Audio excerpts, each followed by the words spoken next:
Fernando, esse é o vídeo sobre a utilização do display, né? Como a gente não está conseguindo ainda trabalhar com o LVGL, porque eu consegui fazer ele funcionar na IDF, lá no plataforma I/O, eu consigo até simular ele no plataforma I/O, mas na hora de gravar no ESP32 ele continua dando umas falhas lá de biblioteca e tal que eu não consegui descobrir ainda, tá? Mas uma coisa que vale a pena falar sobre display é que hoje em dia vale a pena você colocar, mesmo em projeto pequeno, uma interface mais clara para o usuário, né? Tem muita opção, né? Hoje você tem display de LED, que é baratinho, monocromático, né? Que é bem mais barato do que esse que a gente vai usar no exemplo aqui, né? Mas eu peguei o do exemplo porque ele é de uma família de display que é bacana, com touch já, então já economiza bastante de hardware, né? Você não precisa colocar botão nem nada. É, E eu acho que é uma coisa que é legal falar um pouco sobre interface homem-máquina, né? Porque quando você vai fazer pesquisa sobre isso, tudo que se fala lá de IHM são softwares dedicados para IHM, ou então você tem uma máquina dedicada num processo para ser a máquina de IHM lá, né? De interface. E assim, eu acho que o conceito meio que se perde quando você fica falando só disso, né? Uma interface homem-máquina é qualquer coisa que facilite a sua interação com uma máquina, tá? Que é o conceito mais geral dessa interface, e ela é muito importante na hora de operar e de utilizar a máquina, tá? E aí eu achei legal a gente reforçar um pouquinho desse dessa visão, porque às vezes uma pessoa mais leiga que estiver entrando na área, ela pode ter essa impressão de que o IHM é uma coisa muito específica e na verdade não é. Qualquer montagem sua você tem que pensar, né, como é que o operador, né, o utilizador, ele vai lidar com a sua máquina, com o seu processo lá, com o seu sistema, né? E hoje em dia tem muito estudo sobre como facilitar isso e é bem legal, acho que vale a pena dar uma, uma, uma alertada mais clara sobre isso, né? Então eu achei que era uma coisa que dava para a gente aproveitar e falar dos displays também, tá? Aí eu acho que uma abordagem legal é tratar isso como se fosse o início de alguma coisa sobre displays, que a gente vai falar um pouco mais sobre displays, aí eu acho que vale a pena comentar para não parecer também um negócio muito solto, né? Tá?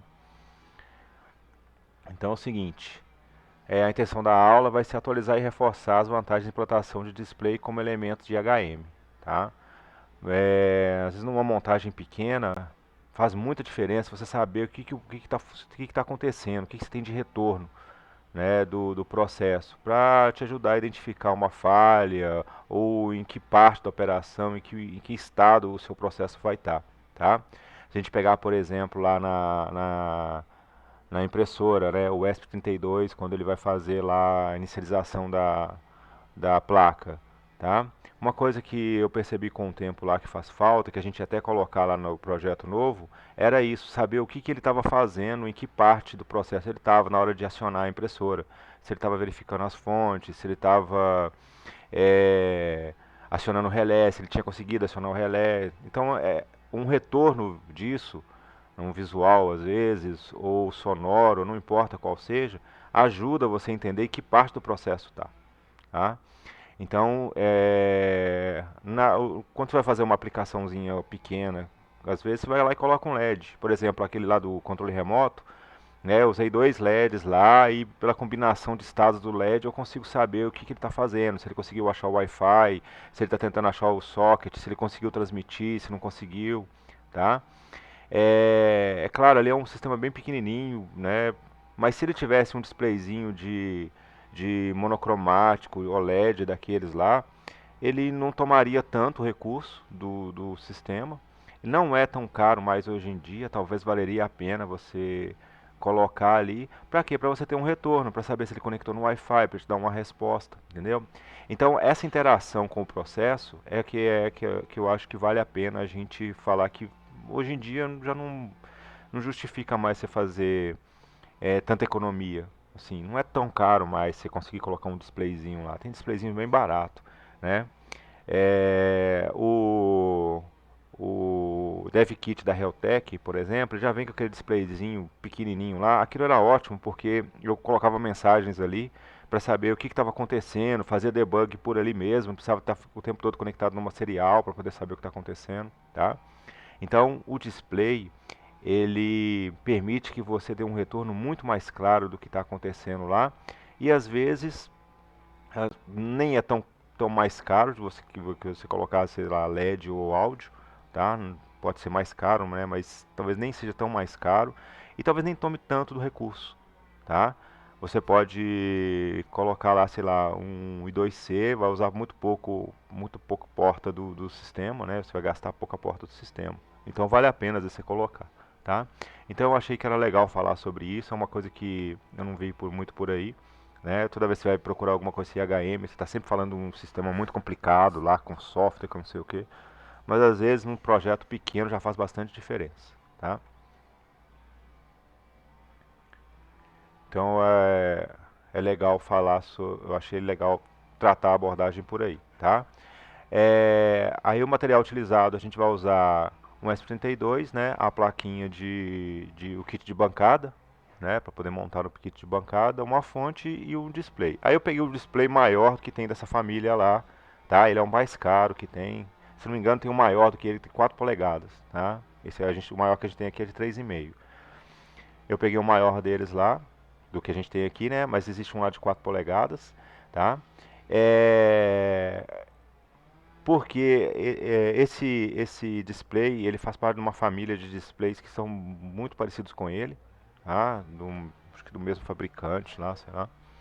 Né? São módulos muito parecidos, eles mantêm mais ou menos a mesma forma de ligação, eles vão tendo mais ou menos recursos, né? Alguns não tem touch, outros não tem USB, né? O display é menor, mas no geral eles têm muita coisa em comum, eles fazem parte do mesmo ecossistema da biblioteca lá, então acho que facilita bastante para você não ter que ficar fazendo muita pesquisa e trabalhar com display muito diferente.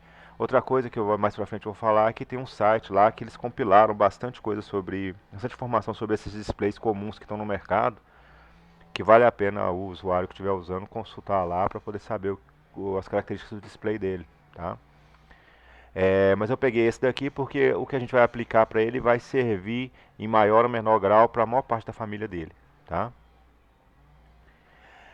Aqui a gente vai falar sobre a importância da IHM e o custo, né? A IHM, uma das coisas que sempre pesa nela é o custo, né? Por quê? Porque se você vai fazer um sistema, você já vai ter que gastar com o desenvolvimento do sistema, com o que o sistema vai pedir. E aí você vai ter que fazer alguma coisa para o operador lidar com aquilo, tá?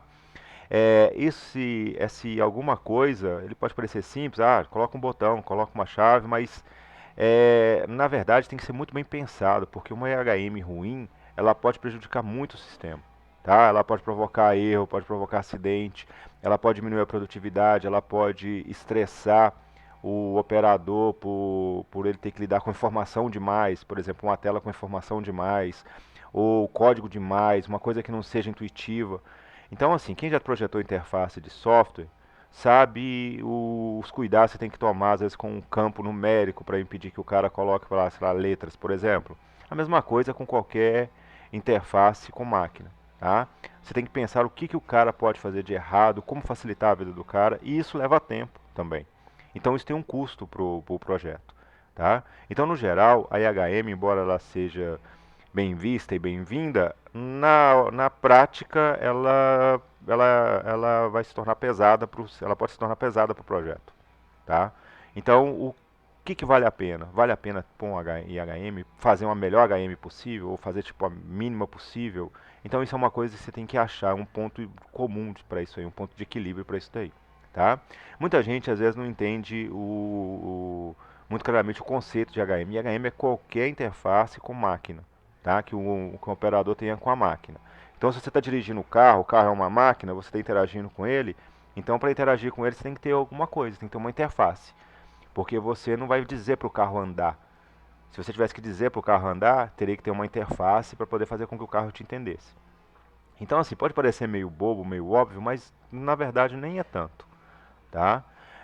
Quando você pega, sei lá, um liquidificador, tá? O liquidificador é uma máquina, para você interagir com ele tem que ter botão, chave, né? Pode ter um display, pode ser operado por voz. Tem um monte de maneira diferente de você interfacear aquilo com o operador. Qual que é a melhor, qual que funciona mais adequadamente, qual que vai ter o melhor custo, qual que vai evitar falha, que vai... Então tudo isso tem que ser levado em consideração. Então eu peguei o exemplo do carro, porque uma pessoa pode pensar que um carro não tem IHM, tá? Pode achar que o IHM é só aquele sistema lá complexo e tal de software. Não, às vezes o volante é uma IHM, tá? O, o velocímetro. Um velocímetro, quando ele é projetado ali, tem muita coisa envolvida nele. Ele tem que ser visível à noite, ele tem que ser visível para pessoas que sejam daltônicas, ele tem que ser visível para pessoas que tenham dificuldade de visão, ele tem que estar numa posição que a pessoa possa olhar para ele sem ter que perder muito tempo da visão da estrada. Então tudo isso tem que ser levado em consideração, tá? Então assim, pode parecer besteira, mas planejar uma IHM boa, ela requer um certo custo dentro do projeto, tá? E e aí, como é que você faz para poder avaliar o quanto que é isso? Isso aí é com experiência, com o tipo de projeto, o tamanho do projeto, né? É uma coisa que precisa ser avaliada com muito cuidado também, tá? É, Aí uma coisa que eu chamei a atenção aqui é que quando você pega, por exemplo, uma IHM deficitária, ela vai produzir um resultado de operação ruim com a máquina, né? Um resultado ruim de operação da máquina, tá? Então você pode ter, por exemplo, lá, você tem um velocímetro que ele não te mostra a velocidade de verdade, né? Ele é impreciso, ele é lento para atualizar, entendeu? Ou ele está quebrado. Operar um carro sem um velocímetro vai depender muito da experiência do indivíduo. E ele está mais apto à falha, porque ele não vai avaliar a velocidade tão bem quanto um sensor de velocidade vai indicar para ele. Tá? Isso vai causar um esforço extra no indivíduo que está operando. Então, assim, essas coisas têm que ser levadas em consideração no IHM. Quando você faz um projetinho pequeno, né? Por menor que ele seja, sei lá, o controle remoto, sei lá, você vai controlar um carrinho, saber, por exemplo, se a bateria tá boa ou não, com um LED, beleza, ele vai te dar uma informação lá, tipo, ela tá no modo operacional, entendeu? Mas se você tem lá um displayzinho, ele já pode te mostrar, por exemplo, a corrente que está passando, pode te mostrar também o valor da tensão, né? O quão próximo da parte de não operação ele já está. Então, assim, você consegue retornar mais informação. É claro que você tem que levar em consideração se vale a pena ou não, tá? E uma das coisas para poder avaliar isso, pode ajudar, é que a HM, ela tem que suprir o máximo ela tem que tornar o sistema mais operável, confortável e com o maior rendimento possível, mas não pode se tornar mais relevante do que o próprio produto, tá? Então essa é uma característica que pode ajudar, né, a achar esse ponto de equilíbrio. Então você tem que fazer a melhor IHM possível para o seu sistema, mas que o esforço dado voltado para ela não seja mais importante do que ter o próprio produto, né? Porque senão não justifica, você vai estar projetando IHM e não produto, tá? Então uma maneira de fazer uma avaliação é isso, tá? É,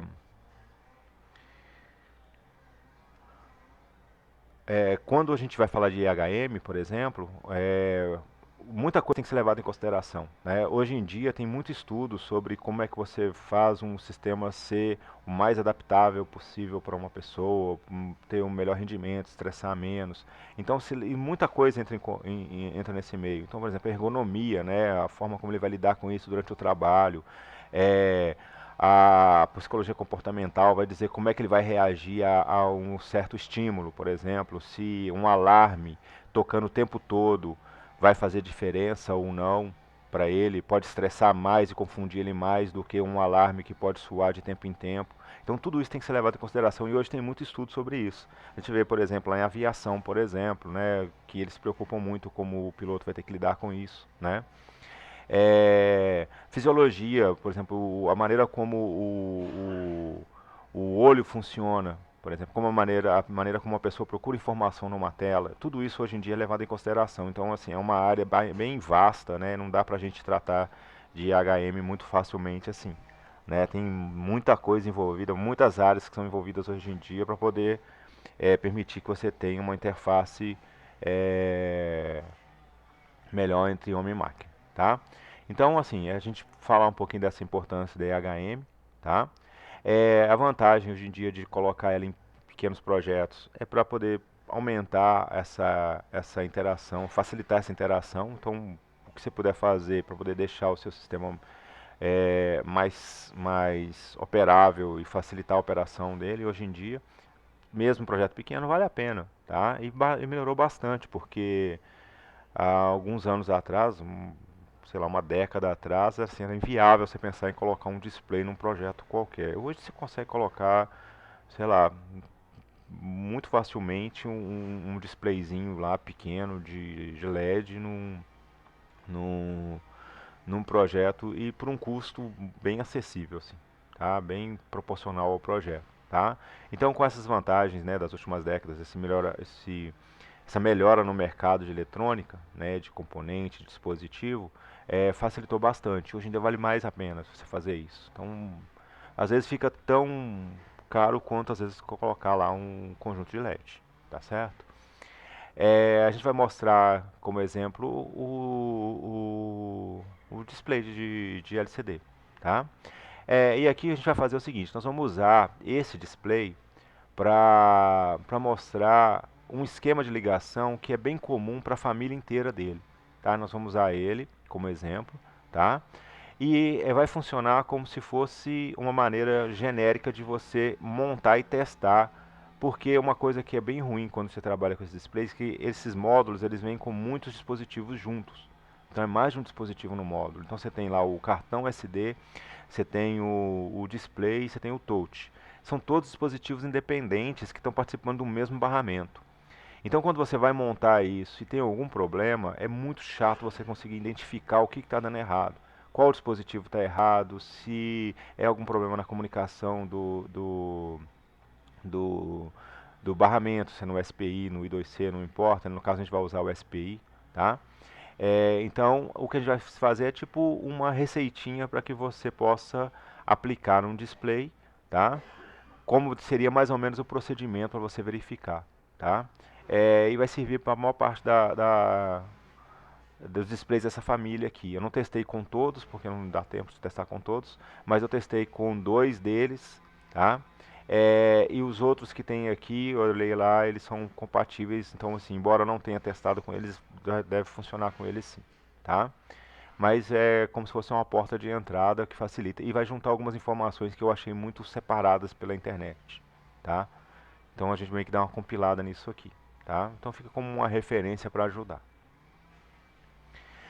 O display que a gente vai usar, né, o módulo é o MSP3520, né? Ele é um LCD TFT Touch SPI 3.5 polegadas com controlador ILI 9488, tá? Então você pega isso daqui, tem um montão de coisa aqui nesse nome dele, tá? Então ele é um cristal líquido, né?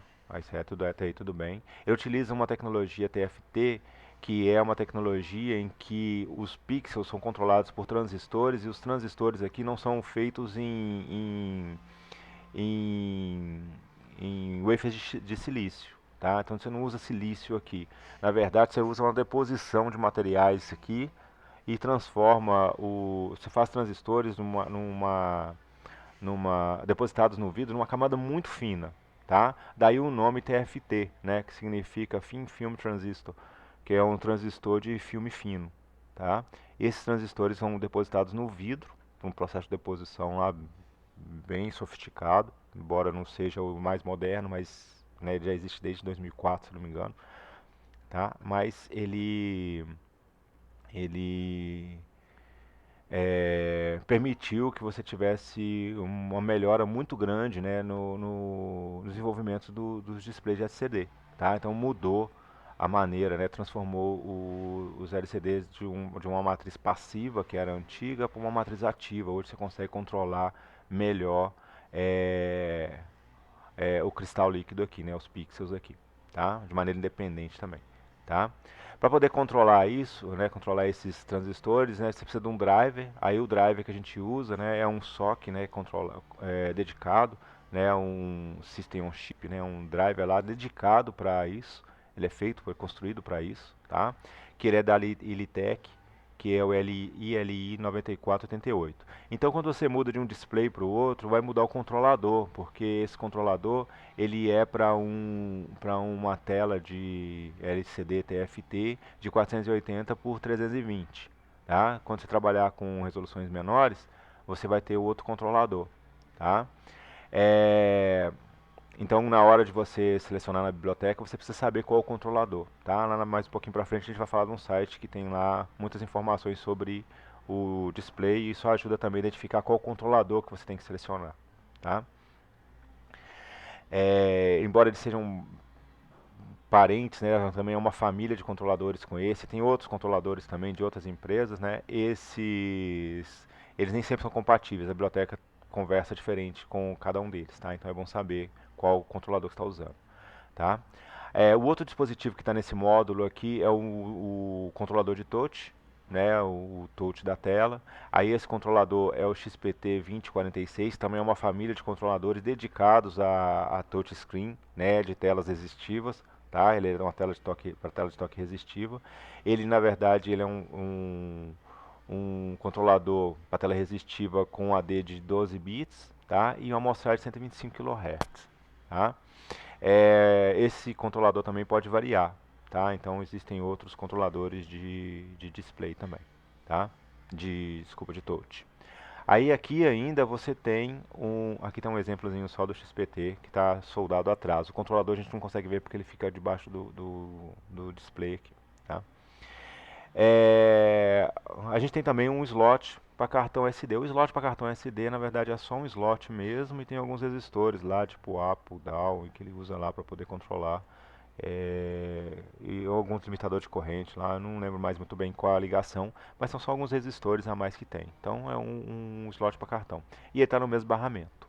Tá? Então todos esses dispositivos aqui ficam no mesmo barramento. Então esse módulo é formado por 3 dispositivos. Tá?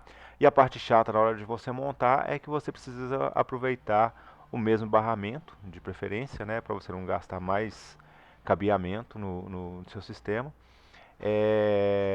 E quando eles estão funcionando juntos, se algum deles estiver com algum problema ou estiver ligado errado, você vai atrapalhar todos os outros e isso atrapalha você saber o que está errado. Tá? Então o que a gente vai fazer é separar o problema um por um. Tá? A família do MSP 3520, né? O MSP 3520 é aquele esse daqui, né? De 3,5 polegadas, mas você tem vários outros deles, tá?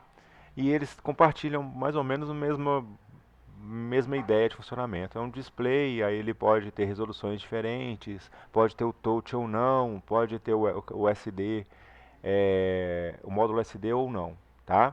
Um lugar legal para você pesquisar e achar referência para isso é no LCD Wiki, tá? O LCD Wiki é uma iniciativa bem bacana de compilar informações sobre display.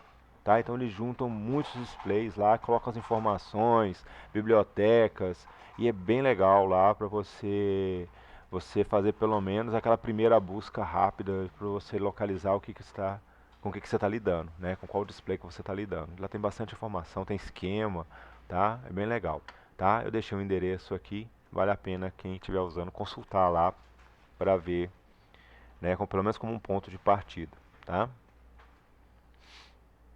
Bom, a nossa montagem, tá? Ela vai ser bem simples. Nós vamos pegar esse display e ligar no ESP, tá?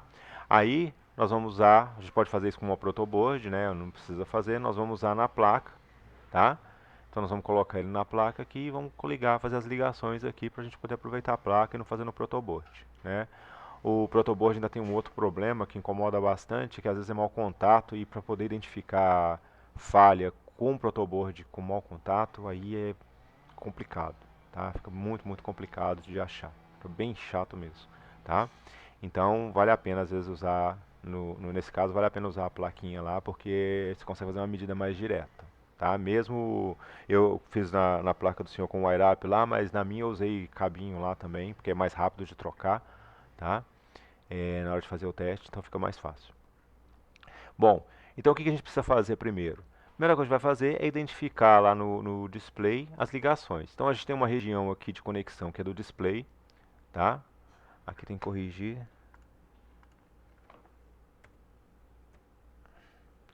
Aqui é uma região de ligação que tem os conectores para o display, tá? Nós vamos começar por esse daqui, tá? Uma parte está relacionada com o touch, né? Que vai fazer a ligação com o XPT, tá? E uma para o cartão SD, tá? É, no caso aqui, essa foto que eu peguei, ele não tem o XPT, tá? Ou seja, existe uma versão desse display que é legal comentar também, que ela não tem o touch, tá? Então, a gente está usando o MSP 3520. Existe um MSP 3521. Ele é a versão desse display sem o XPT, sem o touch, tá? Então, às vezes o cara está com esse display e ele não sabe que não tem o touch, fica lá tentando, se matando, que eu vi relatos disso na internet, o cara não percebeu nem que tinha o chip. Porque ele pegou o display, se olhando ele de frente assim, ele parece igual a qualquer outro. E se você não está acostumado com ele, nunca lidou com ele e vira ele ali, se você não prestar atenção, você não vai ver, tá? Que não tem a ligação aqui não tem o chip aqui, tá? Que é o lugar onde é que o chip deve estar. Então, uma coisa que tem que ficar atento, tá? Se você for comprar o display, vê qual display que é, porque eles são muito parecidos. Às vezes eles só tiram o chip mesmo, tá? Então isso vai fazer diferença. Então aqui a gente vai ter a região do touch e aqui a região do cartão SD. Aqui tem os resistores que o SD usa, né, para limitar a corrente e tal, tá? Do slot do SD, tá? Bom, como a gente vai usar o mesmo barramento, esses fios aqui, eles devem estar ligados. Uma coisa que eu acho que, sei lá, talvez valesse a pena eles terem feito nessa placa, era jumper de ligação aqui dentro mesmo, tá? Ou seja, ter feito a ligação do barramento aqui dentro. Mesmo que você não vá utilizar, se fosse o caso, sei lá, colocasse jumperzinhos ou qualquer coisa, porque deixaria bem prático, né, de fazer a montagem. Porque senão você tem que ficar trazendo cabo para poder fazer as ligações aqui, tá?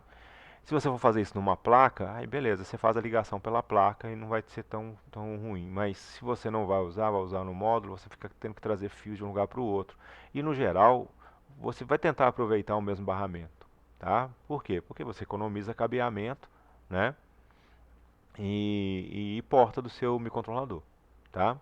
Então, o que que a gente precisa saber? Existem algumas portas, algumas funções, né, do barramento que vão ser comum para todo mundo, tá? Então, a gente vai ter lá o MOSE, né, que é o Master Out Slaver In, tá? O Clock e o MISO, que é o Master In Slaver Out. Então, esses aqui vão ser comuns para os três, ou seja, todo mundo vai conversar por aqui, tá?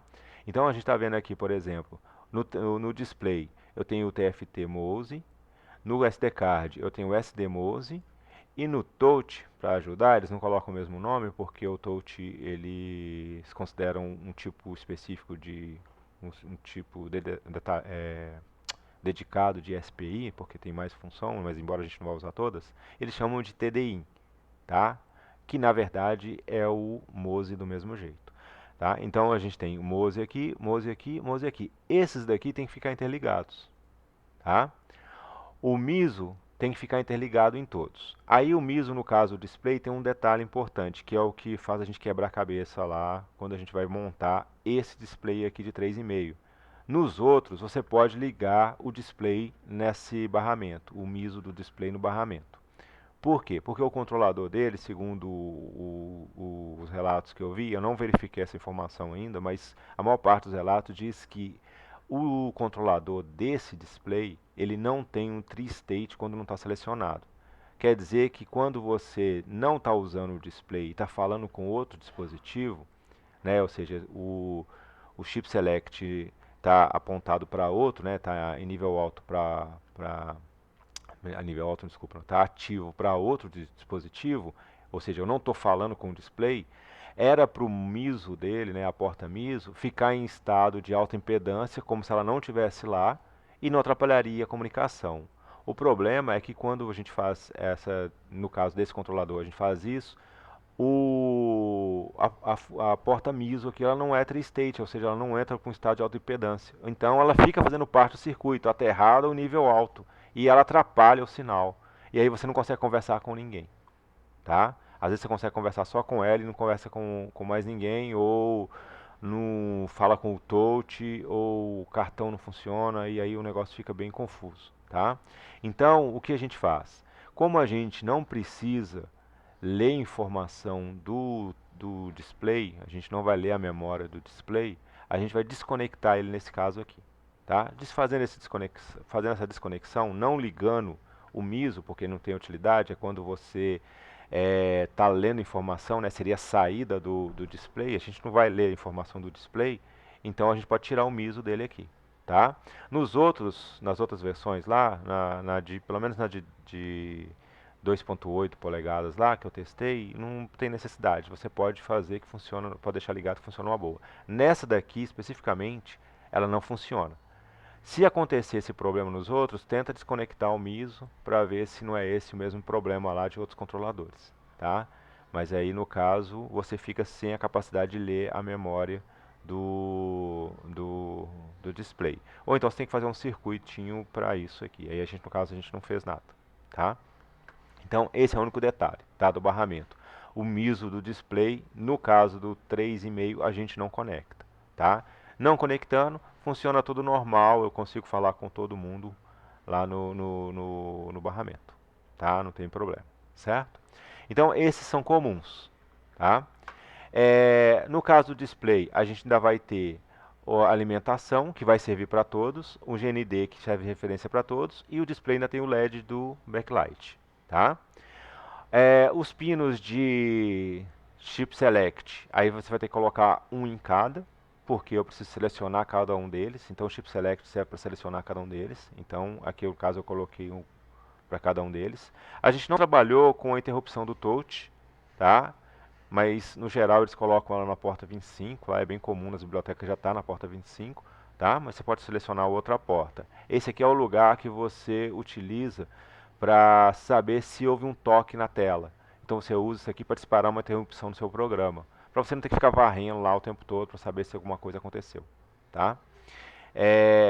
Então você pode utilizar essa interrupção. No caso a gente não utilizou, a biblioteca que a gente estava usando lá não utilizava a interrupção, então a gente nem ligou. Ele deixou desligado, mas ele tem que ficar num pino independente também. O display, ele vai ter mais pinos do que todos os outros, né? Então ainda tem um pino que é o de reset, tá? E esse DC aqui, tá? Que a gente vai deixar conectado na porta 4 e 2, tá? Ele utiliza para resetar e DC eu não lembro mais o que é. Bom, no caso aqui, como é que a gente vai fazer essa interconexão? Lá isso aqui eu achei que, sei lá, podia ter sido feito já direto na placa, mas eles não fizeram, então a gente vai fazer na mão mesmo, tá? Isso vai economizar pra gente não ter que trazer esses cabos extras pro protoboard ou para o kit de bancada lá, tá? Mas o que a gente vai fazer? A gente vai fazer aquelas ligações ali que são comuns, nós vamos fazer jumper com elas aqui, tá? Com exceção do MISO, que nós vamos deixar desconectado no caso desse display. Dos outros a gente pode até deixar ligado, mas no caso do 3,5 a gente tem que deixar ele desconectado aqui. Então essa aqui é opcional, tá? Mas nós vamos interligar tanto o touch com o display quanto com os conectores do SD, tá? Eu acho que eles deixam separado para que você possa colocar em outros lugares, para controlar de outras formas, mas eu não sei, talvez valesse a pena colocar todo mundo no mesmo barramento mesmo, tá? E aqui eu faço um comentário sobre isso, mas essa informação aqui é a informação comum, ela está escrita lá na biblioteca, tá? E eu vi outros comentários também falando sobre isso. Eu não verifiquei o valor de verdade, a porta lá, se ela fica tri-state ou não, e não deu tempo de eu ler o datasheet todo do ILI, tá? Mas é o que se costuma comentar por aí. E realmente, eu tirando isso daqui funcionou direitinho, era o problema que eu estava tendo, tá? Bom, para a gente fazer os testes, para a gente não ter que desenvolver o software todo, né, a gente vai usar uma biblioteca bem comum, que é a STFT ESPI, tá? Ela e a biblioteca da Fruit, elas compartilham uma história meio em comum lá, tá? Mas a STFT é bastante usada, a gente já usou ela antes, tá? Então, assim, ela funciona direitinho e tem bastante exemplo sobre ela na internet, então é uma boa para fazer consulta caso você precise. Você pode instalar ela direto pela ideia da Arduino lá, tá? Bom, quando a gente faz a instalação da biblioteca, tá, a primeira coisa que tem que fazer é ir lá dentro da pasta da biblioteca e procurar esse arquivo user setup.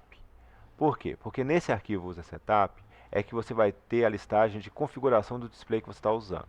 Tá? Lá tem um monte de exemplo para um monte de tipo de ligação diferente, para ESP32, Uno, Mega, 8266, tá? Se não me engano, por padrão, ela vem com 8266 selecionado já. Então a gente tem que entrar lá, selecionar o driver que a gente vai utilizar, tá? Então no caso a gente vai lá e descomenta o ILI 9488, que é o que a gente vai utilizar. Aqui na frente tem um comentário falando sobre esse pino, só que esse comentário aqui ele não é muito claro sobre o que, que ele está falando de verdade. Então, tipo, até se entender do que ele está falando é que demora um pouco, tá? Existe um comentário aqui sobre o pino, mas não fica muito claro, tá? Eu nem coloquei ele aqui, tá? É... Aí aqui a gente vê a configuração dos pinos para o 8266, tá? Nesse caso aqui, ele vem descomentado, né? Que no 8266 a gente faria ligação aqui. A gente vem aqui e comenta toda a parte que é para o 8266, tá? Por quê? A gente vai usar o ESP32. No ESP32 tem uma região que é para o ESP32, tá? E lá a gente vai descomentar e colocar os pinos que a gente está usando. A gente vai usar os pinos que são da SPI, a VSPI do ESP, tá? O ESP32. E tem o ESP32, tem até 4 SPI, se não me engano, tá? Uma já fica ocupada com a flash e tal, mas a gente tem pelo menos a VSPI e a HSPI livres lá para usar. Pelo menos duas eu sei que tem para usar. A gente vai usar a VSPI. Na VSPI lá a gente vai usar o pino de MISO, MOSE, clock, o CS, né? O Data Command lá que é o DC e o pino de reset, tá? Esses daqui, né? O reset DC, eles são exclusivos do display. Esse CS é o pino de o chip select do display, tá? Então se a gente olhar na tabelinha lá, a gente vai ver que é o CS do display, tá? E a gente vai utilizar aqui o clock, o MOSE e o MISO, que são comuns para todos do barramento, tá? Aí no caso do touch, como a biblioteca também já vai lidar com o touch, porque ela já tem internamente lá o XPT e tal, o driver para o XPT e tudo mais, tá? A gente vai avisar para ela qual que é o chip select do touch. No caso é o 21, porque ele já sabe que o MIS, o MOSE e o clock, eles são comuns, tá? Então a única coisa diferente vai ser isso. Então a gente vem aqui na listagem, a gente vai ver que para o touch a gente precisaria só avisar para ele qual que é o chip select, tá? A interrupção, ela não faz parte da biblioteca lá. Então a interrupção aqui a gente utilizaria no nosso software, tá? Então, a gente criaria lá uma interrupção, né, no pino e usaria ela para poder fazer o tratamento lá de um toque qualquer, tá? Parar o processo, sei lá, qualquer coisa você utilizaria separado da biblioteca, tá? Por isso ela não faz parte aqui da seleção, certo? E a parte da SD não aparece aqui, tá? A parte da SD a gente utiliza lá no, direto no software. A gente usa a biblioteca de SD lá mesmo, do ESP. Bom, o código-fonte. Como a gente vai fazer um teste, a gente precisa de um software confiável, tá? Que a gente não vai desenvolver o software, mas a gente vai pegar um software que está funcionando, que é o exemplo lá do TFT Meters, né? Que é o de medidores, tá? Ele é bem simplesinho, funciona bem, tá? Então a gente vai lá em arquivo, exemplos, procura lá a biblioteca TFT SPI e vai usar o TFT Meters. Essa biblioteca ela utiliza só o display. Desculpa, esse exemplo utiliza só o display, tá? E utiliza funções gráficas do display, de desenho mesmo. Então, vai desenhar no display, tá? Então ela não vai levar em consideração o SD nem o XPT, tá? Então nesse caso, se você estiver testando, você pode fazer a ligação só para o display e testar só a sua ligação com o display, está tudo bem, tá? Então é uma maneira de você identificar, tipo, não, beleza, o display pelo menos está funcionando. Aí você testa só o display, tá? Se você passou pelo teste do display e agora quer ver o display funcionando com cartão, a gente vai precisar de uma biblioteca que chama JPEG Decoder. Então a gente vai baixar essa biblioteca, ela vai fazer a decodificação do JPEG. Eu não vou entrar em detalhes sobre como é que desenha o JPEG, como é que decodifica o JPEG, porque a gente teria que falar sobre o JPEG aqui, e aí não é muito objetivo, tá? Então existe um exemplo dessa biblioteca do TFT. Ela foi alterada por um outro usuário. E aí eu peguei essas versões e alterei elas para uma versão mais simples ainda, tá? Então ela é baseada em outras bibliotecas, tá? Em outros exemplos, tá? O que que a gente vai fazer é o seguinte: quando a gente baixa essa biblioteca, né, a JPEG Decoder, dentro dela vem algumas imagens para você fazer o teste lá, tá? Nós vamos fazer o seguinte: nós vamos pegar o código do JPEG Decoder, que vamos usar a biblioteca JPEG Decoder para fazer a decodificação, tá, do JPEG. Só que no exemplo do TFT, essa decodificação já está feita, então não adianta para a gente, ele não está lendo do cartão, a gente vai ler do cartão. Então um rapaz pegou e fez esse exemplo lendo lá e usando o decoder. Eu peguei o exemplo dele, deixei ele mais simples e traduzi para o português para poder facilitar. Mas a parte de decodificação eu não tratei aqui, tá? Porque a gente tem que falar sobre como é que funciona um arquivo JPEG. E aí o JPEG, depois de decodificado, ele forma blocos de imagem, de informação da imagem. Você tem que pegar esses blocos, montar pixel por pixel na tela. Você tem que desenhar o JPEG lá, tá? Então ia dar trabalho demais para poder fazer um vídeo muito rápido. A gente pode falar sobre isso aí sei lá, numa próxima, tá? Mas aqui no caso eu não tratei sobre isso, tá? Então a parte de renderização eu deixei bem aberta. A parte de leitura do arquivo ainda comentei lá, mas a parte de desenho mesmo eu não coloquei, tá? Então, na frente a gente vai ver o código. Então a gente vai usar a SPI, a File System, a SD, a TFT para poder tratar com o display, tá? E a JPEG Decoder. A SD e a File System nós vamos usar para poder tratar com SD. Então a gente cria um objeto do TFT para poder representar o display, tá? Nós vamos usar serial para debug. Aqui nós vamos usar o pino 5 como o pino de seleção do display e vamos iniciar o display, tá? Depois vamos iniciar o SD, né, com o SD Begin, tá? Usando o SD Begin, a gente verifica se ele conseguiu iniciar um cartão lá. Se ele conseguiu iniciar o cartão, beleza. Se não, ele vai dar uma mensagem, vai sair do setup, tá? Ele vai verificar se conseguiu, né? Ele vai verificar qual tipo de cartão. Então, se o cartão retorna uma identificação, a gente sabe se ele está lá mesmo ou não. Se o cartão estiver vazio, tá? Ou seja, não tem cartão lá, se ele retornar cartão vazio, significa que o cartão não está conectado. Ou seja, ele conectou, né? Ele conectou. Aqui faltou traduzir. Nenhum cartão localizado.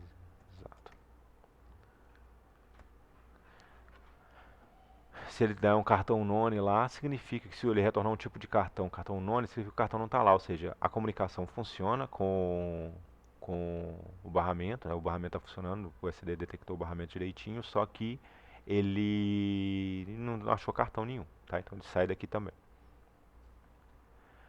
Bom, lá no loop, o que a gente vai fazer? A gente vai pegar, vai setar a posição do display para 0, vamos preencher ele com preto e vamos usar essa função draw SD JPEG, ou seja, desenhar o JPEG que tiver no cartão SD.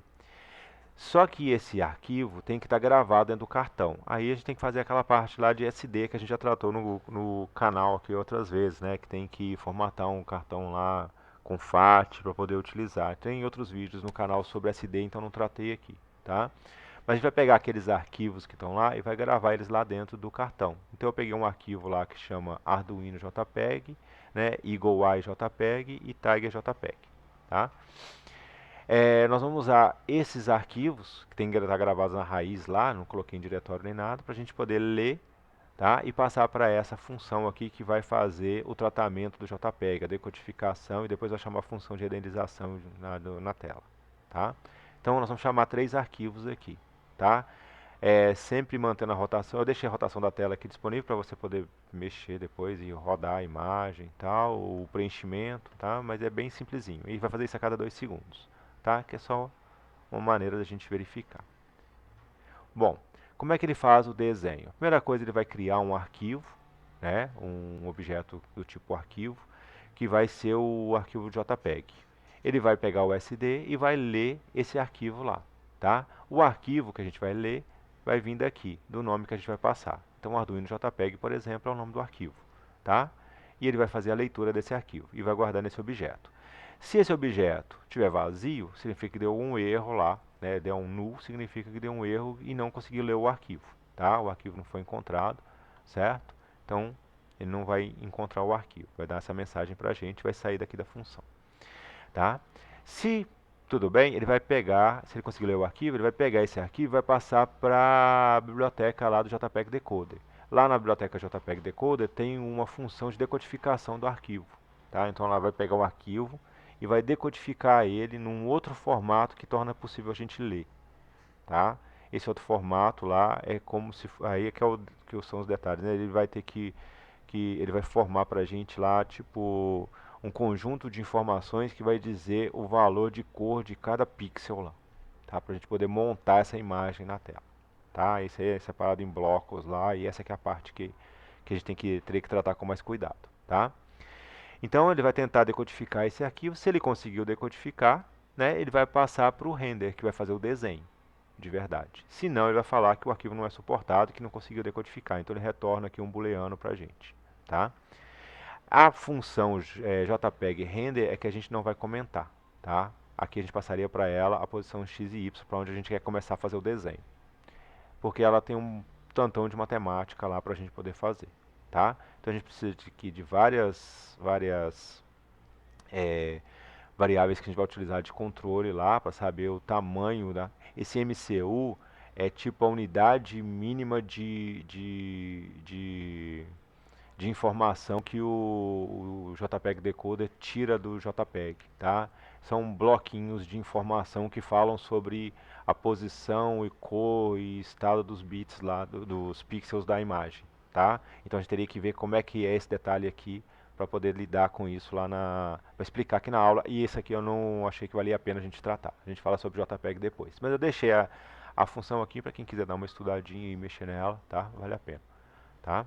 Então ele vai pegar, por exemplo, qual que é a largura dessa unidade mínima, né, desse bloco mínimo, a altura desse bloco mínimo, tá? A posição máxima do x, do y, tá? E aí a gente vai tratar esses blocos, tá? Posicionar eles na posição que a gente precisa, tá? Para depois começar a fazer o desenho deles, ou seja, pintar os pixels da tela lá com essas posições, tá? Então enquanto tiver blocos para ler lá, ele vai ler esses blocos, vai montar isso e vai passar lá pro display, vai desenhar lá no display, tá certo? Então essa função aqui a gente não vai entrar em detalhes, não, a gente pode tratar delas depois, tá? Mas aqui não valia a pena, tá?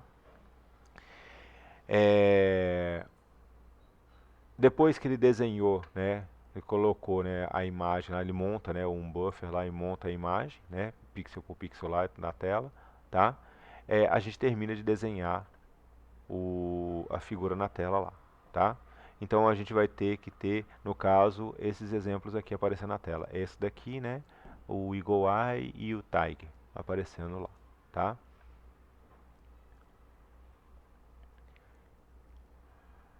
Por último, a gente vai usar o teste com o touch, tá? Então vai ficar o display mais o touch.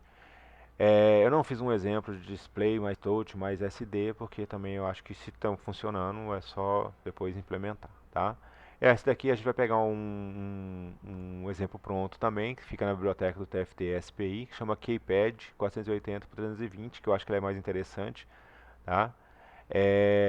Porque existe uma lá que é só de um botão, mas essa daqui pelo menos você consegue ver se tá calibrado direitinho, tá? Então você está conseguindo clicar nos lugares certos aqui, os botões são bem pequenos, então funciona legal e ela dá um retorno pela serial também, tá? Ela é bem simplesinha, certo? Então é isso.